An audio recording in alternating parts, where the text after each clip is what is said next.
Okay, hi guys. This afternoon we're reading chapter 8.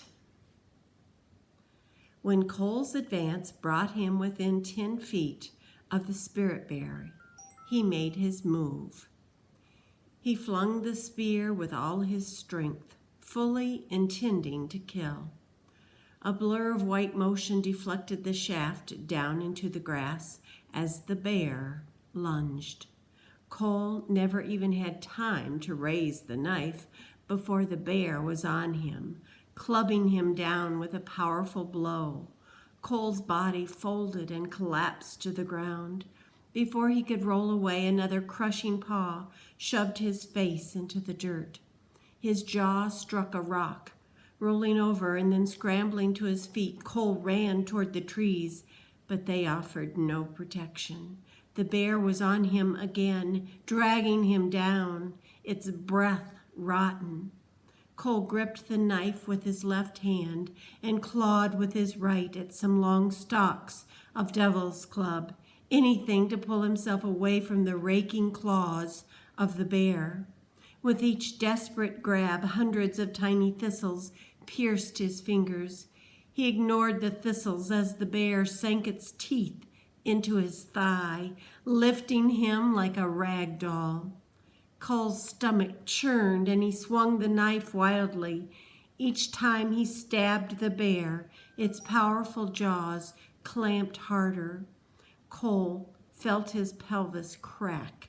His body went weak, and the knife slipped from his hand. The bear dropped him to the ground and pawed at his chest as if raking leaves. Sharp claws ripped flesh with each swipe. Cole raised his right arm to ward off the attack, and teeth clamped onto his forearm. Then everything seemed to happen in slow motion. He felt his body flop back and forth, the bear swinging him by the arm.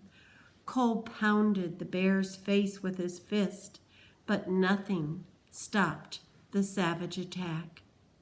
In desperation, he grabbed the bear's neck to free his arm from the crushing jaws. A handful of white hair pulled loose. Cole heard the loud crack of bones breaking in his forearm, and then the bear dropped him with a grunt. Cole cowered on the ground, pain piercing his shoulder. All feeling in his right arm had disappeared. As the bear turned toward him again, Cole screamed, "No, no more!" But his words came out as coarse grunts. He collapsed onto his back. As if finishing its attack, the spirit bear placed its huge paw on Cole's chest and gave a single hard shove. Air exploded from Cole's lungs. Ribs snapped. Mouth wide open, Cole gasped, but could not catch his breath. The spirit bear towered over him, its rank breath warm. Cole struggled to move his arms, his legs, anything to escape the white monster.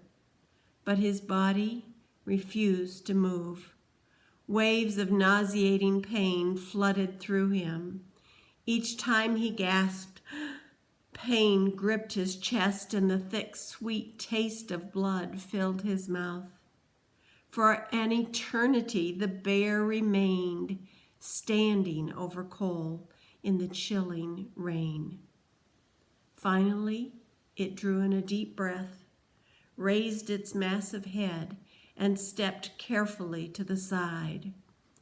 With a lazy shuffle, it turned away and wandered down the shoreline. For long minutes, the world stood still. Gasping for air, Cole tried to roll to his side, but pain tore at his hip and chest. As air gradually seeped back into his lungs, he strained to raise his right arm.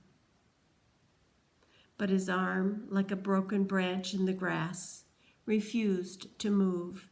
The only movements Cole could make were with his left arm and his head.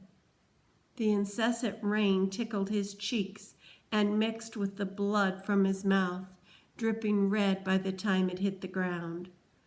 Cole closed his eyes. Was he dying?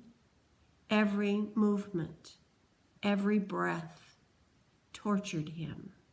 The blood seeping into his throat choked him. He coughed and pain ripped at his chest. His stomach churned and the world threatened to turn black. Cole resolved never to cough again. He would drown first. He gazed upward and found himself under the branches of a tree in full view of the bay. The lumpy ground hurt. Barely 10 feet away, seagulls strutted around, squawking, flapping their skinny wings and picking at something in the grass. Cole stared down at his chest. The bear's claws had raked him open. His shredded shirt exposed gashes with long strips of flesh missing. One of the gulls squawked as it stole a stringy piece of meat and skin from another gull. Cole realized the gulls were fighting over bits of his own torn flesh. He tried to shout and wave at them, but all he managed was a lame flopping of his left hand.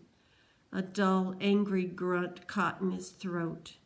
The gulls shied a few feet, but then returned to picking through the grass. In a rage, Cole tried to spit at them. The bloody mucus ran down his chin and dripped on his shoulder. Cole licked his numb lips, but the pain made him stop. He had bitten his tongue when the bear slammed his face into the ground. He watched as one by one the gulls took to the air. They circled out over the bay in search of better pickings. Cole glared at them. The gluttonous seagulls had brazenly eaten chunks torn from his chest and were now on to something else, a herring or a clam. What luck, Cole thought, to end up on an island with a stupid bear that didn't have the brains enough to run away. And the seagulls? He hoped they'd choke to death. What pea-brains, eating his ripped flesh as indifferently as they would bits of fish. They treated him like any other animal. Cole wanted to scream, "Hey, look at me, I'm Cole Matthews, I'm better than you." But all he could manage was a grunt. If only he had a gun. The squawking of the gulls over the bay echoed like hollow laughter. They were laughing at him, Cole thought. Oh, he wished he had never come to this island. But he was here, and nothing could change that. He was trapped on a God-forsaken island alone and mauled within an inch of his life by a white monster bear. Cole tried to gather his wits. The mauling didn't make sense. In the past, everything had always been afraid of him. Why wasn't the bear scared? A bear with half a brain would have turned tail and run, but instead this dumb animal had attacked, and now it wandered out in the woods somewhere, the mauling little more than an inconvenience to its mourning. Cole glanced down and spotted the knife blade lying by his side. It satisfied him to see the spirit bear's blood on the blade tip. Grimacing, he raised his left hand to wipe his own blood from his lips, and he saw his fist tightly gripping the clump of white matted hair he had ripped off the bear. The sight of the hair caused him to shudder. Cole tensed his arm to throw away the stark reminder of his mauling, but paused. Instead, he worked his hand to his side and stuffed the hair in his pants pocket. If he lived through this, he would have something to brag about. He could prove he had fought a bear. The hair gave Cole a sense of power. No bear would willingly give up a big clump of hair.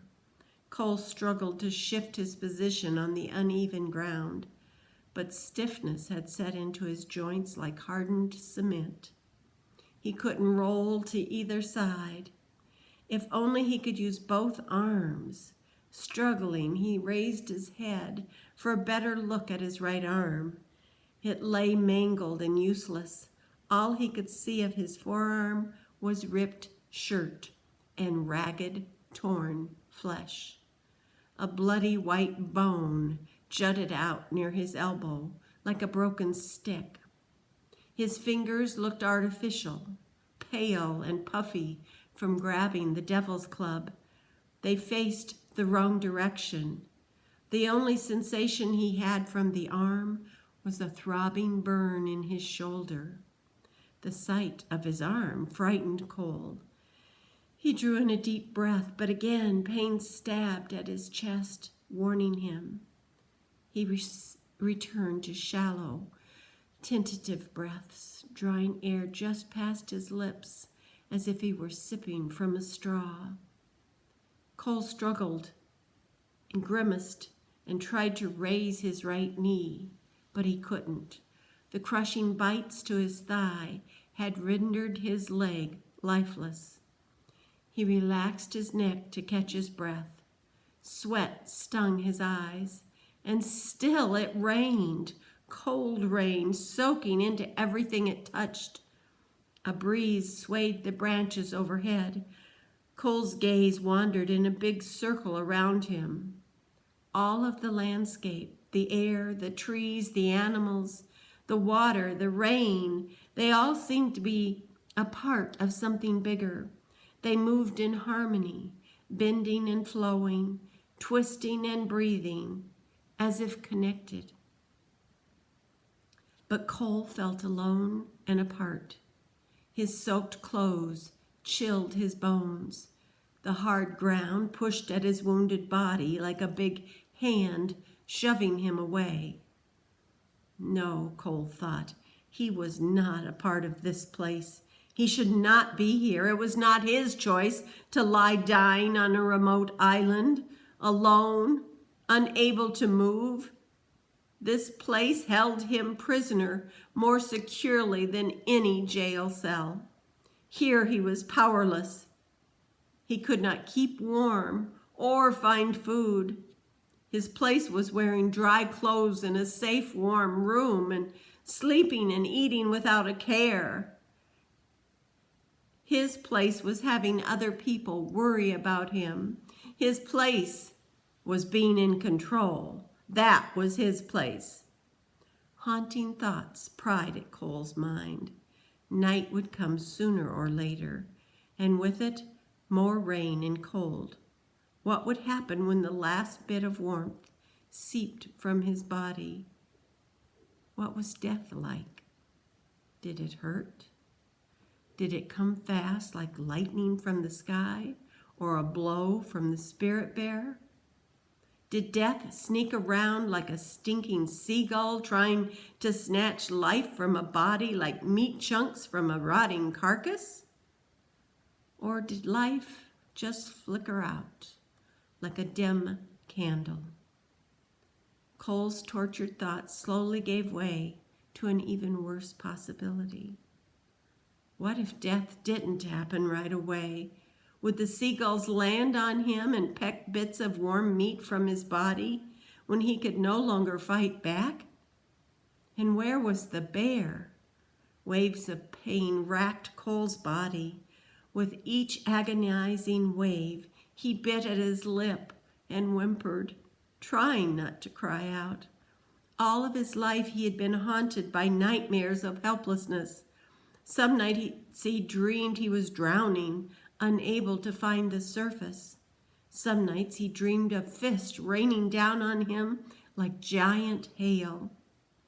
Worse yet were the dreams he had of being alone and no one caring about him. Now he was living his worst nightmare. Cole flopped his head to the side and spotted a small caterpillar inching over a rotted branch. He reached out his finger and crushed it. That would teach it not to crawl so close. The sweet taste of blood kept seeping into Cole's mouth, forcing him to swallow. His stomach cramped. Wincing, he wiped at his mouth with his left hand and then stared at the glistening red on his knuckles. It reminded him of the bear's blood on the knife blade beside him. It also looked like the blood he had seen on the sidewalk after beating up Peter. The blood looked identical. This thought drifted about in his head, but failed to gain meaning. Blood might look the same, but Peter was a loser and a jerk. Cole dropped his hand to the grass. The bear was a stupid, lumbering moron. Cole's stomach churned and cramped harder. A sour bile taste stung his throat. He dared not throw up, but he felt the urge coming like a freight train, and he couldn't get off the tracks. Suddenly, he convulsed and vomited. Instant pain attacked his chest, and the world swam in circles. Again and again the spasms came, and Cole flopped his head sideways to keep from choking. He tried to stop throwing up, but he couldn't. Black patches danced across his vision, and then he lost consciousness. Hours later, Cole awoke feeling weak and confused. His thoughts drifted above him like restless air moving over the bay. The stink of vomit and the salty smell of rotting seaweed hung in the air, and overhead a leaf drifted down in slow motion, as if arriving from outer space. Cole forced his head to the side and tried to focus. Vomit covered the ground beside his head. He could see chunks of the fish that he had eaten. Beyond, he could see the mouth of the bay, where the ocean